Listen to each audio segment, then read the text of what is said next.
എല്ലാവർക്കും നമസ്കാരം. Food factory Malayalam YouTube ചാനലിലേക്ക് സ്വാഗതം. ഇന്ന് നമ്മുടെ ഇവിടെ ഉണ്ടാക്കാൻ പോകുന്നത് ചക്കാടയാണ്. അട ഉണ്ടാക്കാനായിട്ട് ചക്കര പൊളിച്ച് എടുത്ത് വെച്ചിട്ടുണ്ട്, ശർക്കര എടുത്ത് വെച്ചിട്ടുണ്ട്, തേങ്ങ എടുത്ത് വെച്ചിട്ടുണ്ട്, ഏലക്കയും ജീരകവും പൊടിച്ചെടുത്ത് വെച്ചിട്ടുണ്ട്. ഈ ശർക്കര നമുക്കൊന്ന് ഉരുക്കിയെടുക്കാം. ശർക്കര നീര് ഉരുക്കി എടുത്തിട്ടുണ്ട്. ഇത് നമുക്ക് പാത്രത്തിലേക്ക്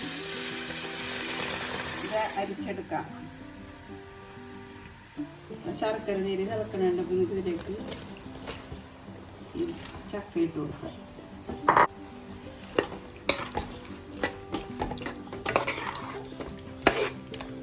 ഇനി ചക്ക ഇതിൽ കിടന്നൊന്ന് വേവട്ടെ. ചക്ക വെന്തിട്ടുണ്ട്. ഇനി ഇതിലേക്ക് നമുക്ക് തേങ്ങ ഇട്ട് കൊടുക്കാം.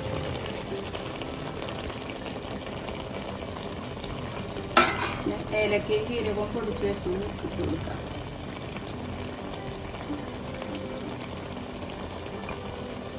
എന്നിട്ട് ഇത് നന്നായിട്ട് ഇളക്കി യോജിപ്പിച്ചെടുക്കാം. ഇവിടെ ചൂട് ഒരുവിധം ആറിയിട്ടുണ്ട്.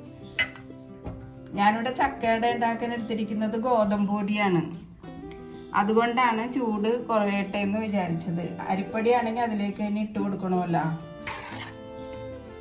ഇതിപ്പോൾ ഞാൻ കുറച്ച് ഈ ഗോതമ്പ് പൊടിയിലേക്ക് ഇത് കോരിയിട്ട് കൊടുക്കണേ. എന്നിട്ടാണ് ഇത് നനച്ചെടുക്കാൻ പറ്റുന്നത്. ഇത് നനച്ചെടുക്കാം. നന്നായിട്ട് കുഴച്ചെടുക്കുക. ഇത്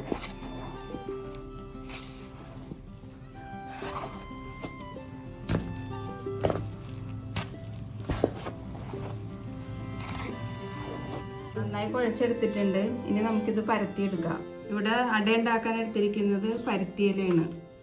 അതിലേക്ക് നമുക്ക് ഈ ഇത് വെച്ച് പരത്തിയെടുക്കാം.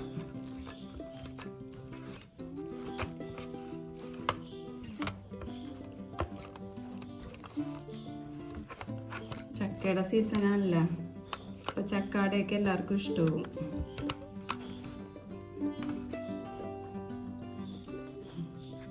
ഇത് മടക്കിയെടുക്കുക. ഇതുപോലെ ഓരോന്നും നമുക്ക് പരത്തിയെടുത്തിട്ട് വേവിക്കാൻ വെക്കാം. അപ്പോൾ പൊടിയൊക്കെ ഇലയിൽ പരത്തി എല്ലാം വെച്ചിട്ടുണ്ട്. ഇനി നമുക്ക് ഇത് ഇഡ്ഡലി പാത്രത്തിൽ വെച്ച് വേവിക്കാം. ഇത് അടപ്പത്ത് വെച്ച് അടച്ച് നമുക്ക് വേവിച്ചെടുക്കാം. ചക്കയുടെ വെന്തിട്ടുണ്ട്. ഇതിനൊരു പ്ലേറ്റിലേക്ക് മാറ്റി വെക്കാം. ചക്കയുടെ റെഡി ആയിട്ടുണ്ട്.